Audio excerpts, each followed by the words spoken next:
Hello, welcome to Friday I'm in Bed. Podcast for midlife women living their best life, but in bed by 10.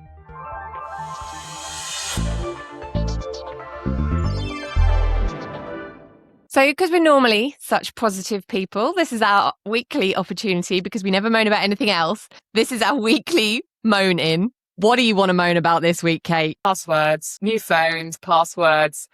I don't even want to give it a title. Let me just tell you the story. I got a new phone. Exciting. I connected it, to the cloud and did all the technical things I'm supposed to, and it logged me out of everything. It logged me out of all of my clients' stuff, everything. And I'm having to remember every single password. Now, I can cope with forgetting the odd password. Do you know what I mean? We all do that. But this is everything. And I'm losing the will to live with it because just passwords. I just can't bear it. And I know we have to have them. So you're probably not meant to allow this because we have to have passwords.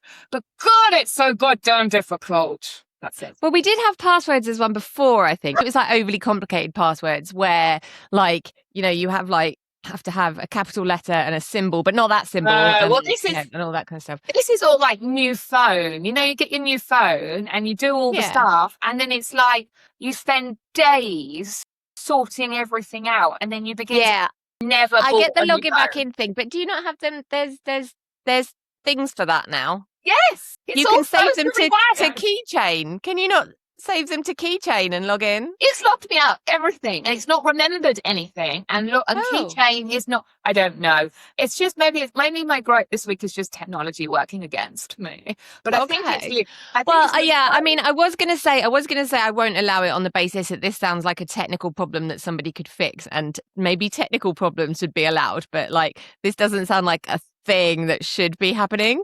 So it happened last time too, so maybe it's a me thing. I just passwords just drives me freaking crazy. Right. Okay, I'm going to allow it just on the basis that I can feel your frustration. And fine, yes, that is allowably annoying. However, it does also feel like potentially a technical problem. So maybe I will just make it that your thing is technical problems and technical problems when you get a new freaking device. I think that's the bit. It's the new device bit. You're all excited, it's all shiny and new, and then there's a lot. Anyway. Yeah. What about you? Okay, well, mine's a bit more just having a bitch than that. It's running snobs. So, I mean, because I run, obviously, the algorithm gods show me lots of running stuff. And I am just absolutely sick to the back teeth of people arguing about what pace constitutes running. Because running is an action. Okay, it involves at some point, however briefly, having both feet off the floor at the same time. If there was a picture. Yeah. So that's what running is, and that's why race walking, they have to make sure that one foot's on the floor at all times, so they do that weird little wiggle. But there's people who are like, well, that pace isn't running, it's walking, and you go, well, that Olympic race walker, could beat you on pace. So does that mean you're not running, you're walking too? Just because somebody can walk at that pace doesn't mean it's walking. And people have different length legs, people have different levels of fitness. It's running. I saw a thing the other day where there was some running club that was like, hey, come along, but anything slower than 7-minute kilometers isn't running, it's walking. And you go, no, it isn't. That's my running pace. Now just shut up. That's it. I am allowing this. And obviously I don't know very much about running, but I did do couch to 5K. I did tentatively start it again a couple of weeks ago, but it hurt my shoulder. But that's another story. I think you're running wrong. No, because you're moving. It's moving. Just moving my shoulder. So anyway, and I remember I ran for half an hour, which is what the goal is, even though it's called couch to 5K. And then the guilt because I hadn't run 5K because I was basically too slow. I mean, if I was running land, that is one of the criticisms of couch to 5K, and a 30-minute 5K is actually pretty speedy. That's the 6-minute kilometers. 7-minute kilometers gives you a 35-minute 5K, which is, I remember, still faster than average. Well, this is it. I was like, if the miracle has happened, I've just run for half an hour. I couldn't run for a minute, so I was fine. But the amount of guilt in the kind of Facebook group for people that were clearly running slower, I'm really slow when I run. And I experienced that then. So I hear you. And it's all, we should just be celebrating people moving, full stop, the end. So I'm allowed, running snobs cancelled. Woohoo! Yay! This week on Friday I'm in Bed, we're starting with the backlash against influencers. It's become very fashionable to hate them. The filters, the hauls, the perky selfies, the seemingly perfect lives. But when you dig a little deeper, the influencers facing the backlash are women. So are we actually uncomfortable with women making their own money on their own terms in a way that doesn't look like a traditional career? Male influencers exist too, but somehow they're more likely to be described as experts. We're looking at teenage TikTok sensation AS, who gained 750,000 followers in her first week, and how quickly the reaction went from, oh, who is this girl, to accusations that she was a TikTok plant. And then we're talking about AI again, and the increasingly blurry line between using AI as a tool and being labelled as AI generated. Platforms are now looking at things like edited background, Canva tools, and text created with AI, even when the final result is something that you've made yourself. We're absolutely not anti-AI, so where does the line actually sit? And if everything from a slightly edited photo to a few lines of copy ends up with an AI disclaimer, will we simply stop noticing them? Does Joe Public even care? Or are platforms creating so many warnings that they eventually become meaningless? So I managed to spit that out in the end. Grab a cuppa and let's get into it. Come. How are you? How are you, Gemma? How has your week been? I'm okay. I'm tired. So my dog seems to have decided that 5:15 a.m. is breakfast time. And 5:15 a.m. is absolutely not breakfast time as far as I'm concerned. And he will not take no for an answer.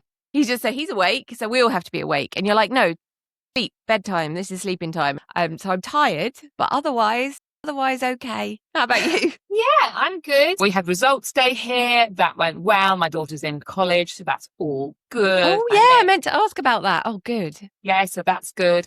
And then we went up to Manchester to watch The Cure on Friday.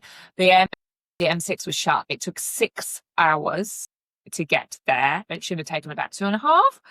And there was a lot of walking from where we had arranged to park, to stay, to the venue, the park. So lots of walking, lots of late night. And then I came home on Saturday and just slept. Did they play Friday I'm in Love, though? They did. The Cure. And did you sing along Friday I'm in Bed? No, I didn't. Yeah, I did think about the podcast, but I didn't sing Friday I'm in Bed because I wasn't in bed. So yes, I had a very nice week. So yeah, nothing else to report really around here. We ought to do more exciting things so that every week we've got like, oh my God, I did this amazing thing. The Cure, I think that's pretty cool. I mean, to be fair, that is pretty, okay, am I letting the side down? Oh, I did a sauna and cold plunge. How was that? What do you mean, what's that? How was that? Oh, how was that? Oh, it was lovely. I can't bear the thought of a cold plunge. Whenever I've been greeted with a cold plunge and I put my toe in and I realise it's ice, it's like, no, thank you. So, but I hear it's lovely, but you good. have to, I mean, it's horrible, but it's lovely. So the first time around, the sauna's too hot and the ice is too cold, right? Okay. And then everything's the perfect temperature. And afterwards, I feel like it's like doing a really hard exercise session, but all you've had to do is sit still. You've got that kind of like refreshed feeling. I love it. I'm doing another one on Friday. I'd rather just read a book. I'm not reading into this. Okay, well, this afternoon you can read a book. Let's crack on with it. Right, so we're going to start today with, so this was actually an article in Teen Vogue.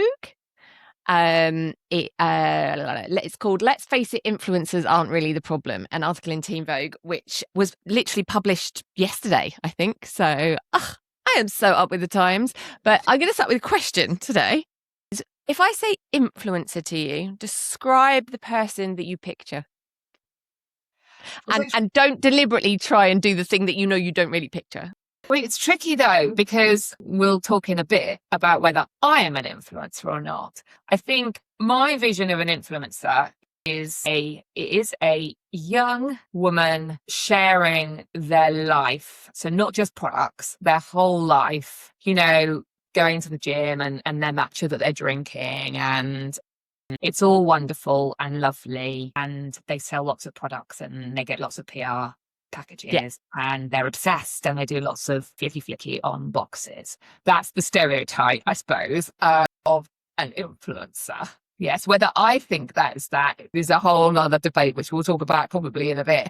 But I think that's definitely what people think an influencer is. Yes, that's what I was going with. When we don't picture every single person who makes money online. Both of us make money online in assorted ways. I don't have a real job. God, no.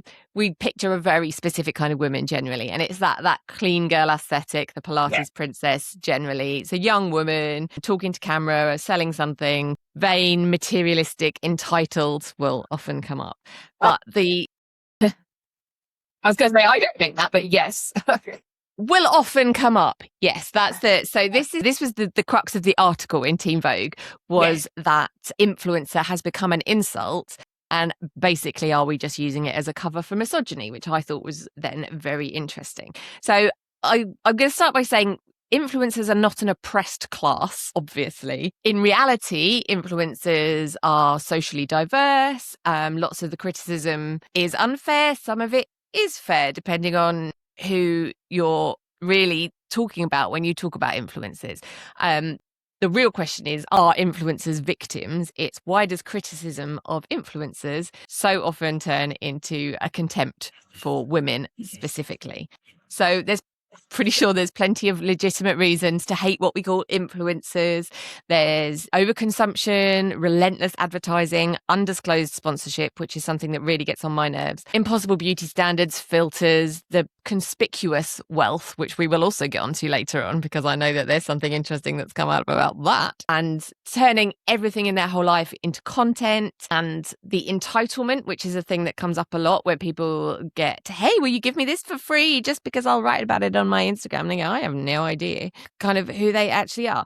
So valid criticisms potentially, but again, of some influencers. And it kind of goes back to what we talked about when we were talking about the genre, romanticy genre, is that just because one thing is bad doesn't mean all of the things that fall into that bucket are bad. We're not actually apples. I think I'm just going to leap in because there's not really a lot more to say about the article, right? So that was essentially it. So I'm going to ask you, what do you think is the difference between disliking influencer culture and actually disliking influencers? That's the question. I think, first of all, that article was yesterday, but I have seen discourse against influencers for a long time, and it's definitely ramping up this year, I would say. The discourse, as in the dislike, has definitely been around overconsumption and being sold to all the time, which I can absolutely understand. However, I have noticed, particularly in the comments section, because I read the comments, as we all know, there's a real venom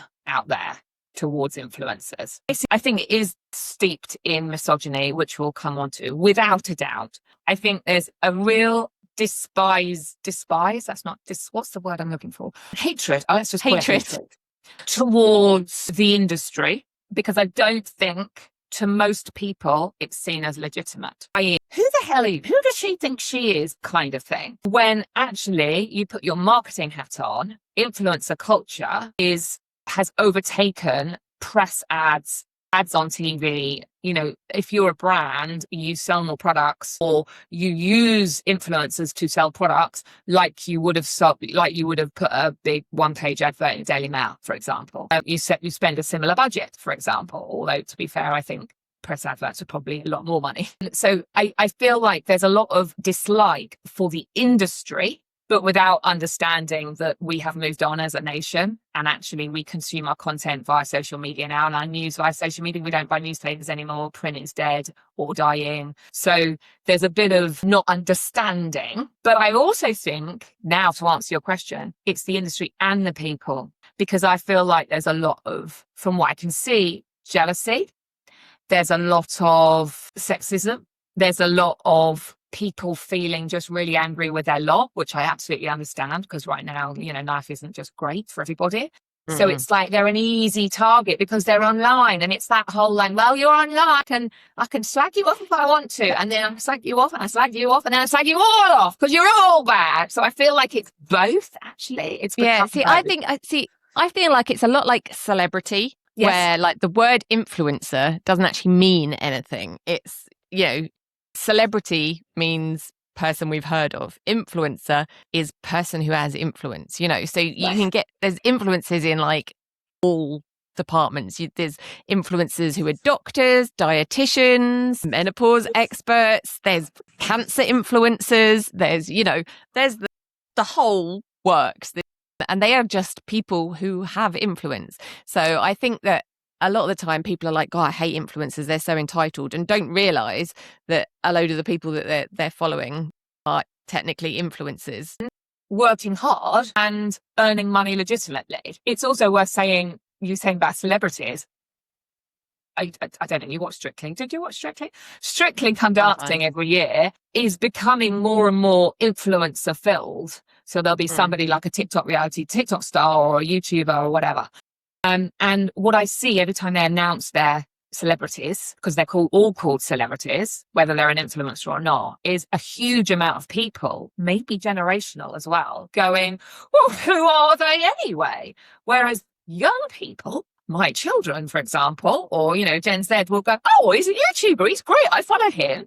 So to him, to my son, for example, that YouTuber is a celebrity. And I think there is that, back to that, is like, it's an evolving landscape that people then get cross because there's influencers on Strictly, but they are celebrities. They are celebrities to some people, young people. Yeah, I mean, again, the celebrity culture gets that criticism as well, doesn't it, sometimes? Mm-hmm. With the article, so when you like then take it back to like misogyny, I mean, we talked about this loads before, where like women's interests, frivolous, men's interests, very important, like watches, cars, golf, football, passion, exciting, like beauty, fashion, exactly, home decor, frivolous, unimportant, irrelevant. So it feels like the problem is more that women have discovered that they can monetize vanity, that they can monetize their interests. And that's when it becomes that they're like, so, and they're doing it themselves. They're not relying on an institution to decide that they're worthy of an audience. They're going, I like this. And people are going, do you know what? I like that too, rather than having like the middleman, as it were. Saying about that, I think people feel threatened by that. And I think there's a lot of jealousy as well, because imagine being way back in the old days when I was at university, you know, if I could have made money by a phone and actually have more money to do what I wanted to do, and let's face it, way back everything was a lot cheaper. I'd need the money now. I mean, it's amazing. It's such an opportunity. But as you said, you know, when the men are doing it, and it's about golf or it's about gaming, a lot of the time it's about gaming, it's totally fine and it's respectable. And it's like, wow, he made £1 million being a Minecraft gaming person on YouTube or whatever. He's amazing. But isn't it Twitch they do the gaming on? Yeah. But she over there, I just had to prove I had knowledge. She over there has made £1 million doing TikTok stuff. She's brainless. She's stupid. She's vain. And it's like, they're both entrepreneurial, aren't they? Because I guess monetizing their interests, the side hustle. But yeah, when it's women's interests, it's vain and fatuous. And here's an interesting other words. Here's an interesting thing though, because I don't like to use the word influencer about myself. So I have actually asked my kids over the years, I said, sort of, you know, so what do you tell people that your mum does? Because I make money. I mean, I do have some marketing clients, but generally now my revenue is all from Instagram and Facebook and TikTok. Like, how do you describe me? And they said, an influencer. And I then sort of died inside and shriveled up and went, no. So maybe that's linked to how the term is now perceived. So I'm like, no, I'm a content creator. I'm not an influencer, darling. But actually, I am sharing my life, not to a huge, you know, not to the same as some people. And I do share what I buy, and I do share what I'm eating. I do share and I do influence, and I do sell. And I work with brands. But if you say you're an influencer, Kate, I kind of go, So there is See, what's the difference between an influencer and a content creator? Well, again, because in my head, I feel like an influencer is potentially someone who primarily makes money from selling products, whereas maybe a content creator I think you can be both. Yes. But like maybe a content creator is maybe a bit more about, I'm going to say creating content, which sounds really obvious. But, you know, if you were then like your menopause content, which may not necessarily be something that is always monetized, is maybe more about sharing information or inspiration or that kind of thing. Maybe that's the content creator side, and influencing is the money side. How I've kind of justify it in my brain when I sort of go a bit icky about the word influencer. A good influencer doesn't always sell. Obviously, they create content just to show that they can make content. Yeah. But I think there's something fundamentally tied up with that word that is a bit icky. And although what's really funny, a funny story, Adam, my husband, his new boss came round and he asked what I did. And it was the first time ever I didn't say I'm in marketing, which is what I just say to people. I said, I'm a content creator. And then I kind of gulped. And he thought I did OnlyFans. But again, no, I don't. And no disrespect to anybody that does OnlyFans. No. But that's not, But so I was like, so again, you know, like when you're in the industry and you've got a business and you're online and you're on, like, we know the word content creator, but to Joe Public, content creator meant I was an OnlyFans woman. Could mean feet pics. But apparently I just give that away for free. Yeah, my feet. No, I was thinking though, but again, when you think of OnlyFans and you roll your eyes or look down on it, it's women. But there are men on OnlyFans and nobody has a problem with them. So I think fundamentally, whether I'm an influencer or a content creator, whether it's OnlyFans or Instagram, it's Instagram, Mum. We as a nation, I don't mean you and me, look down our noses at what women do. And women making money on their own terms is clearly a problem for people. Yeah, see, if the objection was just, you know, the wealth, consumerism, selling things and attention, then we would pick on everybody. Mm. It wasn't like George Clooney's been selling coffee for like a million years, hasn't he? Exactly. And there's pictures of David Beckham in his underpants on billboards all around the world. No one's got a problem with, well, to be fair, is it Joe Rogan? He does like advertising as well, doesn't he, on his thing? And I'm trying to think of any other more like pure influencer type people, but I can't think of anyone. But you know, if it was literally about the influencer culture, then we would hate the male equivalent of influencers. And I mean, this is maybe where the Tate brothers come in, which we were going to talk about as well, because the Tate brothers are obviously hated, but I feel like they may be, but they are maybe hated for different reasons, but they're not necessarily hated for the ads and for the brands and for the way they work as influencers. They might be hated for what they are influencing and the content they create by very specific people, but their flashy lifestyles don't come under the same criticism as it does when it's female influencers like the Kardashians and potentially that are doing it. And then, of course, we've had the excitement of the court case where they're trying to keep them out of prison because they've said that their flashy lifestyles and their millions make them a flight risk. And now all the court documents have been released where they're desperately trying to convince the judge that it was all a lie. Yeah, they rented everything. And the cars were all rented, the yachts were rented, some of it was borrowed, and it was just an ad all along. So they are like peak influencers. They are, and I think that's a problem with influencers or grifters, as a lot of people call them, and people that are constantly selling that share this flashy lifestyle. Often it has been revealed the flashy lifestyle has been rented. You know, you could rent a private jet, or you can make videos on a private jet that is like a staged private jet that's on a runway. It's not even a runway, I don't think. You know, like it's pretend, and you can hire it for an hour and make content and tell people you're on a private jet going somewhere. So I kind of want to do that though.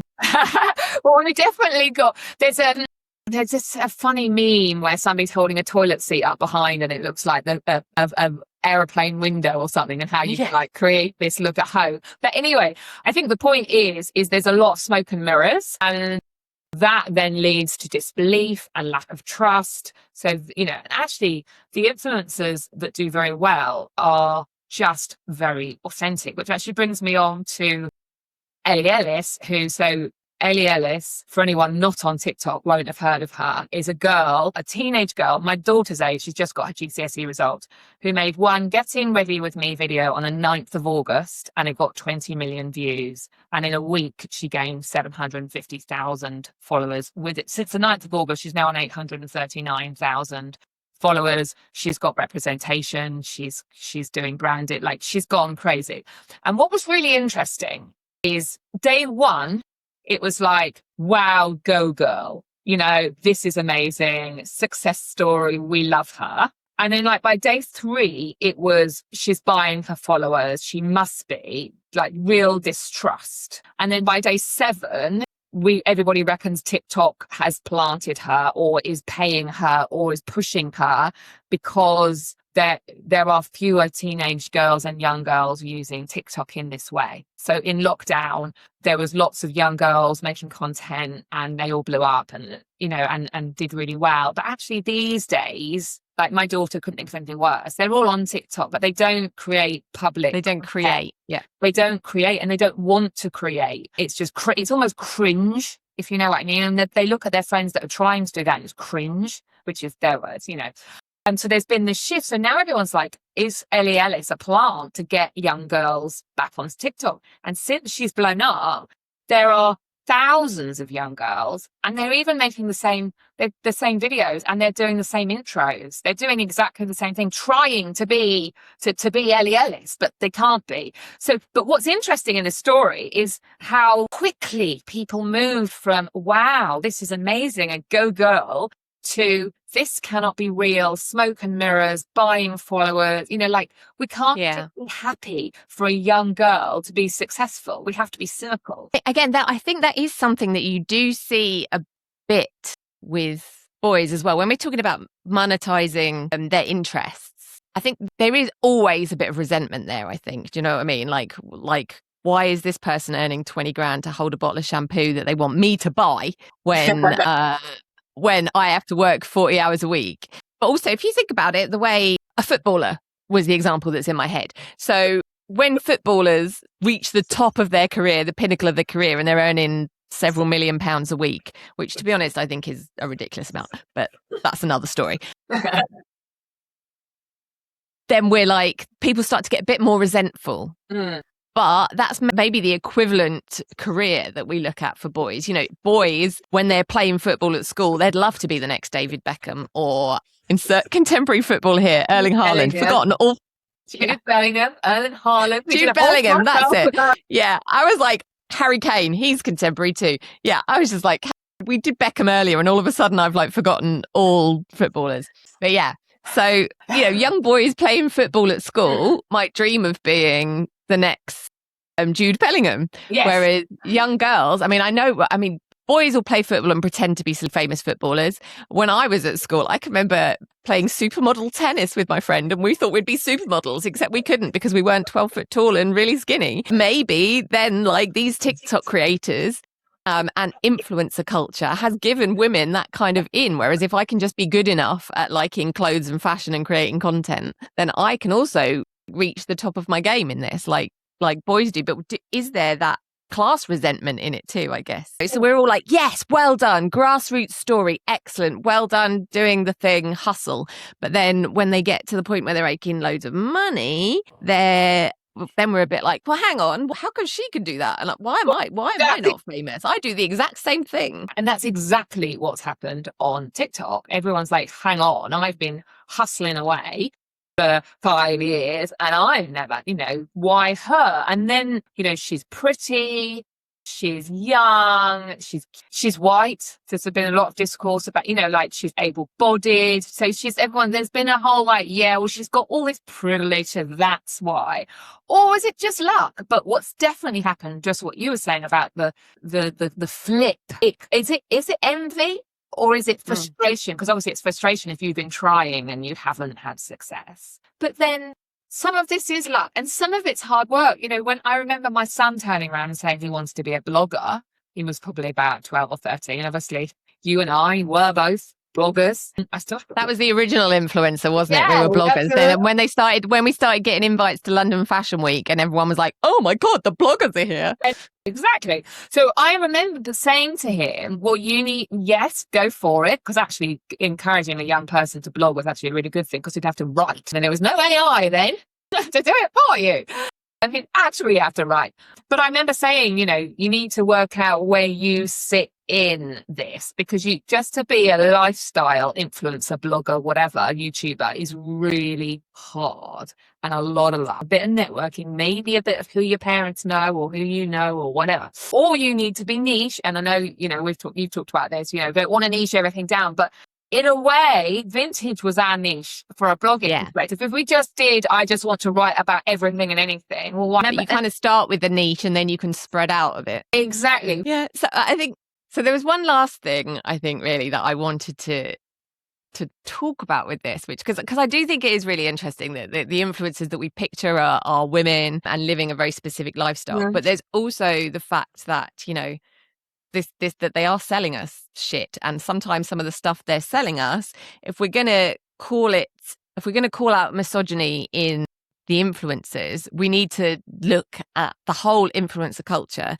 and the other women that it affects as well, because a lot of it is fast fashion, garment workers, or there's, you know, like childcare workers, warehouse workers, many of whom are migrants based in the global south, women of colour, who aren't the ones that are making a lot of money, but a lot of influence, what we're calling influencer culture now. I'm going to say, you know, that when we're talking influencer culture, we're talking about that bit that people think they hate with the excessive consumption and stuff like that. A lot of that is based off the invisible work of other women, and the money and the attention isn't being fed back. So are some of those criticisms about vanity and superficiality justified in that kind of sense? And can we be all feminist about influencer culture without actually criticizing influencer culture for what it's built on? I think very deep, huh? Yeah. And the overconsumption thing is obviously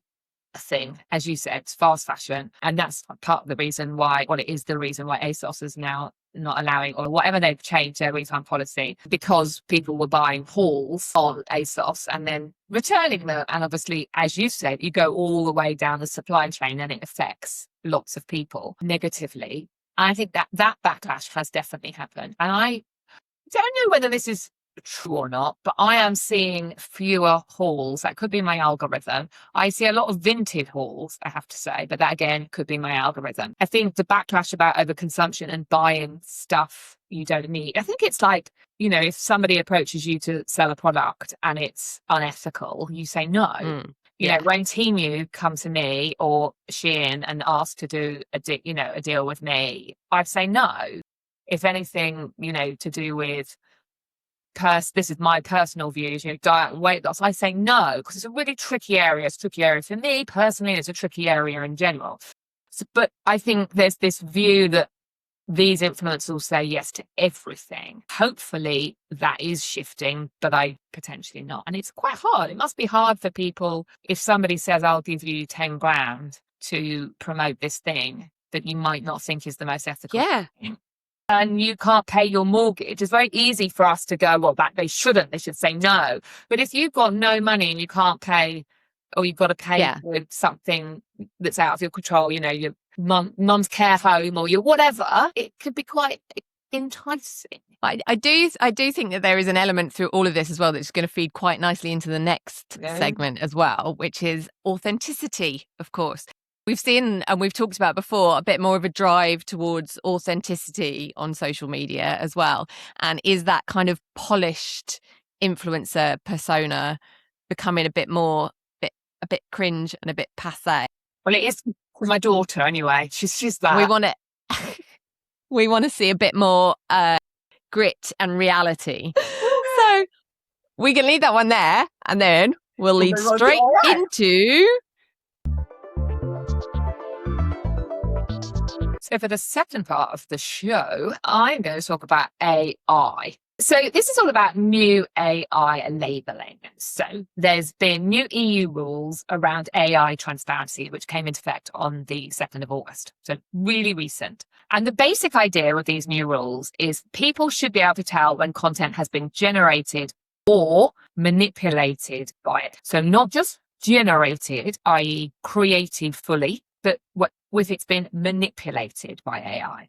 So that's AI generated images, video, audio, like all the stuff you see online, basically. Obviously, the reason for this is kind of obvious. It's, we need to know what's real and what's not real, which makes perfect sense. But here's where it sort of gets complicated, is we generally, when we think of AI content, we think of those posters that everybody makes for their village phones at the moment. They all look exactly the same. The whole thing has been generated by AI, or a photograph where somebody's got like extra fingers because it's been generated by AI, that kind of thing. That's what we tend to think. And then we think human content has been made 100% by humans. And obviously there's a real backlash happening about AI because people want things to be more human. But that's not actually how most humans use AI. Most humans don't go out and generate an entire poster or a photograph with 6 fingers.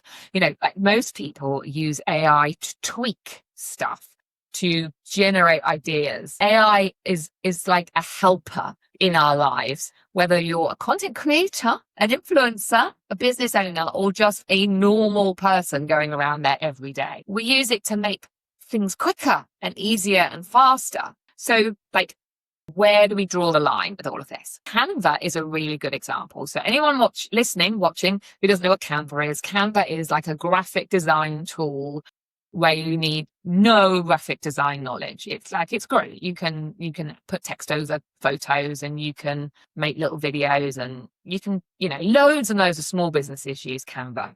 The templates are always the handy thing. The Canva template was the precursor of the AI flyer. Exactly. So imagine you've taken your own photograph, you go to Canva and there's a person in the background you want to remove. You can remove that person really, really easily. And, so it's like this amazing tool. Now, most people will go, that's amazing. I've taken out the fire escape sign that's behind my head or whatever. So if there's nothing menacing going on. However, now with the new rules, if you upload that to social media, it will potentially say, or they're saying it will say, created by AI.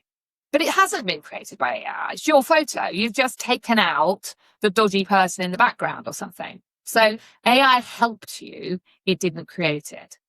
Then there's Claude. So again, if you don't know Claude is like ChatGPT. So it's a content creating, it's another AI model, basically. It's another AI model. But they have now added and have to add an invisible watermark to their text. So if you copy and paste it anywhere, it will in the background say it's been created by AI. Now that is even if you used it as a spell checker. So I'm not talking about writing a whole blog post or an essay, let's just say, that kind of thing. I'm talking about editing or, could you get spell check at its simplest form. So you write the article yourself, you ask it to, shorten that paragraph or edit that, that line's a bit wordy. Could you just rephrase that? That now is classed as AI. It's the rephrasing that I think is the thing, because I did look into this, but we'll go into that in a sec. But even if you copy and paste it, it still has this watermark. So there's obviously been a lot of worry about this because people who are creating content online, and that is business owners as well, use AI as a tool. And where is it actually that wrong to do it? Because asking Grammarly, for example, to spell check and grammar check is a sensible use of AI, in my opinion, because it makes sure that everything is correct. Deciding that you want to make a little graphic with your face on it and you want to take away all of the background so it all looks really snappy and cool, you're not cheating. But some people would say you are, but I don't think you are. But it's going to be labeled as AI. So really, this is all about, is this fair? I think I want to say, is how will it affect businesses? But also, does it even matter? because potentially what will happen is everything you put online, if it's edited in any form, if you think about, if you edit your pictures, anything like that, it's all AI. If everything is labeled as AI, nobody's going to care anymore because nobody's going to notice. I do also want to ask the question back to Joe Public. Do they even know what AI is? And that sounds like I'm being very disparaging and do they even know what AI is? I'm not. The point is it doesn't matter to them. So does it matter more to people like you and I or business owners that are creating flyers or whatever? Yeah. So I just want to open the conversation about, has this gone too far? Do we need to get over it, etc.? Okay, I think I have a lot of thoughts about AI, and I'm going to start with saying that I fully understand why people who work in the creative arts and even content creators, some content creators, don't like AI, because I think that there is a difference. There is a difference in my head between generative AI and the use of AI to do the boring stuff. I mean, if we're going to create sentient robots, can we please have them do the cleaning rather than the art and music? Do you know what I mean? Exactly. I think the average person thinks it's quite fun that they can generate a picture that they wouldn't have been able to generate before, because it wouldn't be like before they were going to hire a cartoonist to do it. So that individual cartoonist is not being done out of a job. But we have, even back at Christmas when we were talking about the Coca-Cola advert, there are companies that may have hired these people that would now be using AI. And obviously there's ethical issues about the way these AI models are trained using artworks that they've essentially stolen. So there's obviously some ethical issues around that. But I am not anti-AI. And I do use it. I do not get it to write my content. I use it to do things that I have historically found very difficult in my job. So not having anyone to bounce ideas off, I will quite often write huge passages of text and then paste it in and go, pull out the threads that I'm whittling about in here, which is something that I find difficult to do. Or the other day, I was working on some documents for a business thing, and I was nearly in tears trying to decipher the online. Do you know what it reminded me of? You know that Schitt's Creek thing where they say, fold in the cheese? Yes. You fold in the cheese. It was like that. Like the advice online would say, prepare the resolution.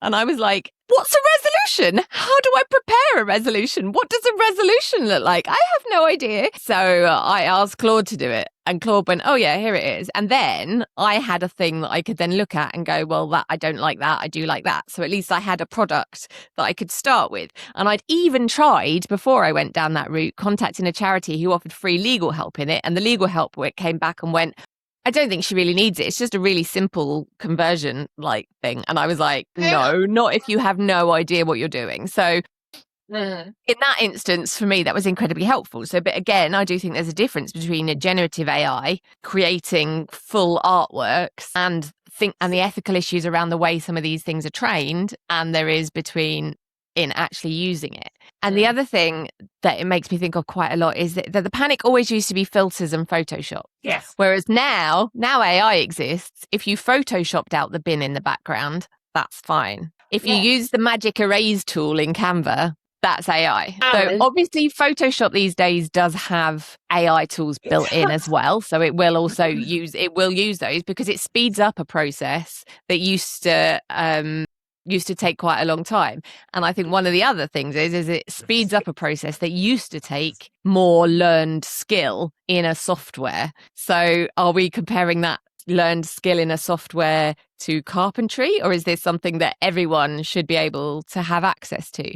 So I think that there's discussions about access there as well. So I think there's a whole load of questions. And I think that with regards to the specific thing we were talking about, which was Instagram particularly labeling things as generated by AI, I've seen that pop up in a few posts where I was like, I don't think it was like literally a photograph of my mate at a dog show. So maybe they did remove something in the background or something, but I went, that's definitely not AI generated, and therefore completely ignored the label. So once I've ignored the label a couple of times, it's likely to be something that I'll do in future if the piece of work I'm looking at kind of fits my like life schema. But I noticed on Instagram somebody that I know who's in the bridal world, and she created a carousel of imagery that was her photo shoot. So she's a stylist, she styles photo shoots, so it's all her work, but had put it into a Canva template. So it looked like a little magazine, and you flicked through it. It was really cool, but it said AI generated. So that, if you're not careful, is not even if you're not careful, is implying that the photography, which is the primary thing that most people would have seen, is not real. Meanwhile, it has a real model that's been styled on a shoot with a dress. All that's happened is it's been put into a template that potentially used the magic background remover tool. Yes, or it didn't even, because I don't even know what part of AI it would have used, but somewhere it used it. And to her, I mean, I don't know, I haven't asked her, but if it was me, that would be a problem, because this is my work. You can't say my work is AI because I put a logo on it or something, or something like that in Canva. But then other people would say, the graphic designers probably would say, well, great, maybe you should go and learn to do some graphic design. But these are tools that just help us, as you said, from a ability perspective, a time perspective, a money perspective. It gives us access. And I think that's an amazing thing that we didn't used to have. We used to have to literally, copy, stick and cut things out with scissors. We now don't have to do that. Again, I think I say again a lot. This is the thing that, like I say, there are issues around AI, but I really do feel like Pandora's box has been opened, guys. We are not putting it back in. My phone uses AI to summarize the content of my emails, and I do think it's important that we have as AI gets better, that we can tell what isn't real and what is real when we see pictures online, because that is going to become important. These kind of videos and stuff where you can put anyone's face disturbs the hell out of me. I think that's awful. Yeah, that's so creating those rules that stuff has to be, you have to be able to tell, there has to be a way to tell, is a good thing. But whether that always needs to be in the form of a label like that, which then starts to feel a little bit like that California law where literally everything you buy in California has got may cause cancer on it.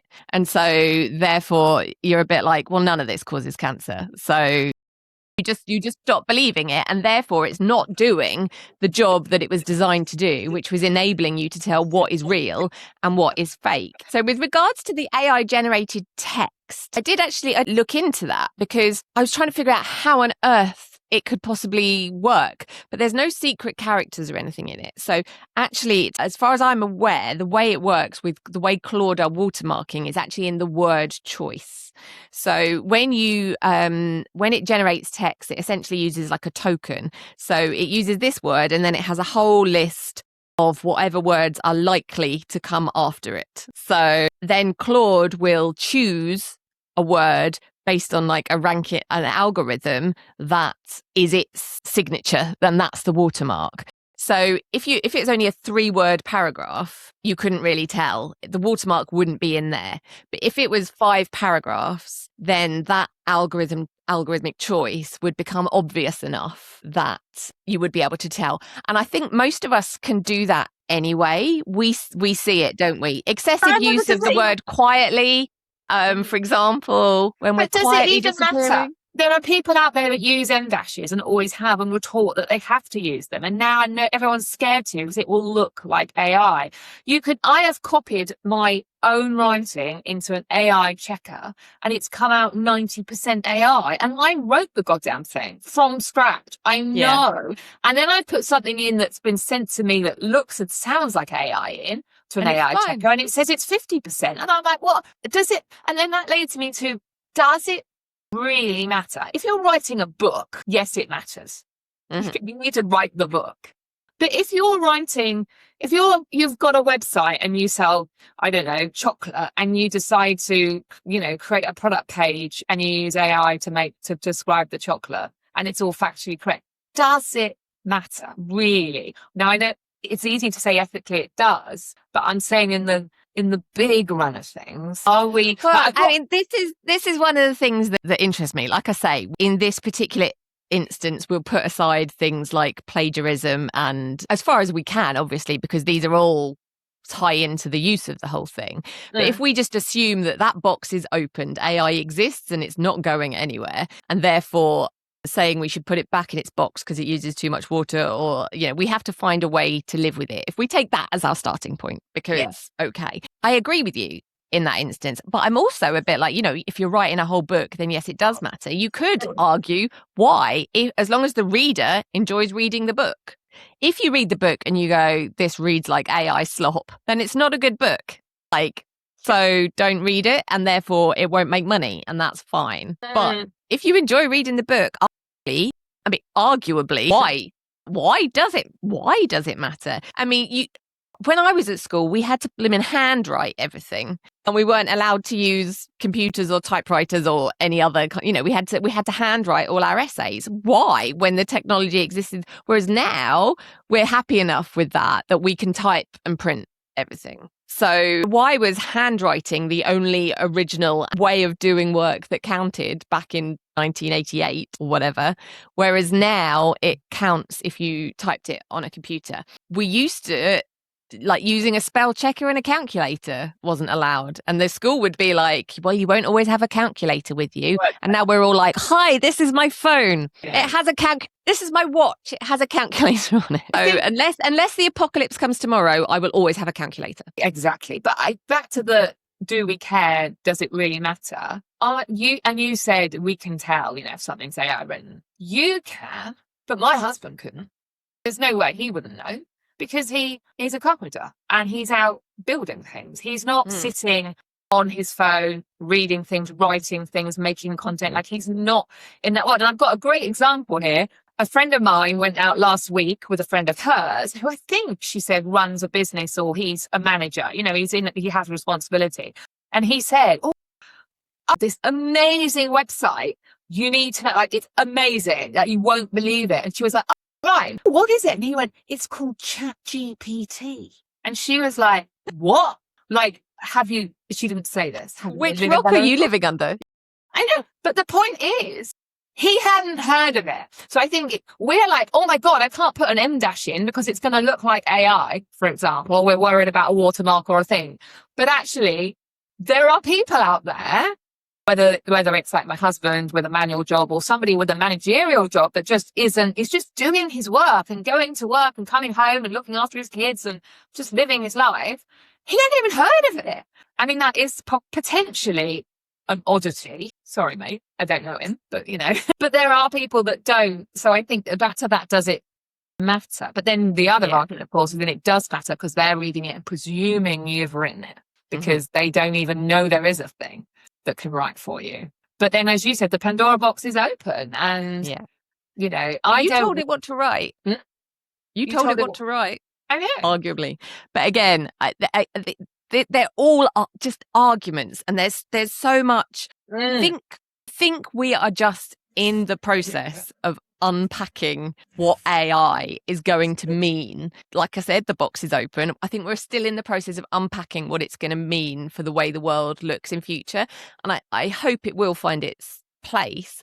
My concern at the moment, primarily, is that some of these labels going on, especially if they're not true, will lead to witch hunts. And I feel like we should know that the fact that we call it a witch hunt means it's not a good thing. So you may mean very well, but a witch hunt is not a good thing. I've heard about authors who are trying to find ways to prove that they didn't use AI in the creation of their books. So they're deliberately saving every single draft, handwritten notes, making them public. Like, some of them are videoing themselves writing so that they can prove that they sat down and wrote the book, because there's been these pile-ons where somebody accuses someone of having used AI to write their book, and then everybody piles on and they're like, you used 17 ashes on page 44. You know, you use the word quietly too much. I mean, there's a lot of the books I read where I think you use the word lethal or predatory seems to come up a lot in some of the books that I read, and they use it an awful lot, and it's fun. And I'm like, is that AI, or do they just really like that word? Maybe that's like... But these pile-ons and the witch hunts are just worrying, because people are having to prove that they did they did their work, and if they're putting all that creative energy into proving that they are doing it themselves, that's work, that's creative energy they could be used into actually writing a book. And also it will put people off going into that kind of field because they're worried that they're going to get accusations. And I think you're right, and that's bringing it back to the original topic, is that the labeling has potential to ruin or hurt careers. And, back to the friend of mine whose whole Instagram carousel featuring all her work was said AI generated. I mean, that is just depressing at a basic level, but actually, as you said, can cause a pile-on or cancellation. And we live in a culture where you can get cancelled like that. And if it's your income and your career, that's not good. I think we are desperately looking for, this is where it ties back to the influencer thing. We are desperately looking for for an authenticity in a world that has, over the last, decade, gone increasingly online. But the irony is that, I mean, what do you think the tool is that's looking for AI to label it with AI? The robot is policing the robot. Yeah. Do you think that there's a person sat there looking at all the content? Or do we think that's AI? I feel like, obviously it's a robot. The trick here potentially is to go back to being really messy. So back to the influencer thing we said about, we were talking about authenticity. Not a problem. My carousels now, I was making them in Canva with like my font in my colours and all that. Now I just write over it with the edit button, the text button that comes in Instagram or TikTok. And it's as basic as, See, I might have to do that. I have a lovely little Canva carousel that I use. Stopped because actually, to be fair, the basic one is much, much better on TikTok. It works really well. And then I'm like, I don't care anymore because A, it's quicker. I don't have to make it all fancy. But it seems like, is that the answer to going back to just being really messy? But then, having the fire escape sign in the background and not editing it out. But then that's okay for me, because I've got a large audience who know I'm a bit messy. But if you're a bridal designer, just saying with weddings, your whole aesthetic is not going to be messy because it's bridal. You can't be messy. Do you know what I mean? You can be a little bit messy, but not. So maybe it's just being about authentic, and maybe about talking about how you use AI or use. So this is a thing that Substack has brought in, where Substack has recently brought in an AI checker for text. So you can check your own work before you post it to tell you whether it comes up as AI written or not. But you can also create a statement about your use of AI, because I started when I did this before there was all of this fuss about how awful AI is. Back when I started my Substack like a few years ago, I started using the Bing image creator to create little cartoons to use as like cover images so that they were all consistent. So they're all little cartoons of a woman with a short blonde bob with bangs, like doing vintage style cartoon, doing something that references something in the article that I've written. So I have written a statement that says I don't use AI in the generation of my text, but I do use it in the generation of the image that may accompany it, which, to be fair, I think is probably quite obvious to anyone who's looking at it, because I am not a cartoonist. So my worry is Substack getting it right, but then you're only the person that and wrote again it. Exactly back to the point is that we are relying on AI to tell us whether we're using AI. Yeah, which is just, oh my god. Yeah, I am very interested. Like I say, I do use AI tools. I don't use them to write because I like writing. That's my whole thing.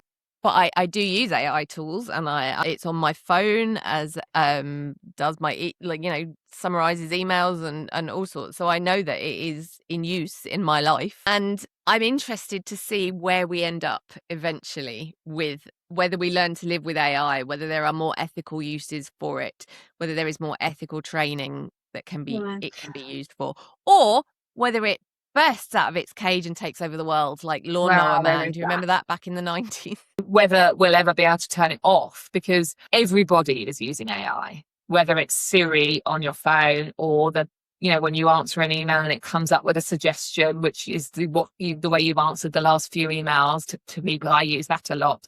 or Alexa in the house, or, like we are, it's all AI. Increasingly, those things are becoming more and more AI based rather than just, search, whatever. Exactly. So I think, Kat, will we be able to turn it off? But, well, we'll have to watch this space because we're out of time. Thank you for joining us for another roundup of midlife chat, hot takes, and occasional moaning. Well, quite a bit of moaning. Make sure you hit subscribe so your podcast app gently nudges you every Friday, because honestly, who remembers anything without a reminder these days? And also, we like people liking us because we're very needy. And if you fancy being extra lovely, leave us a rating or a review. It helps more brilliant women like you find us. Have a great weekend, everyone, and make sure you find time for yourself. You deserve it.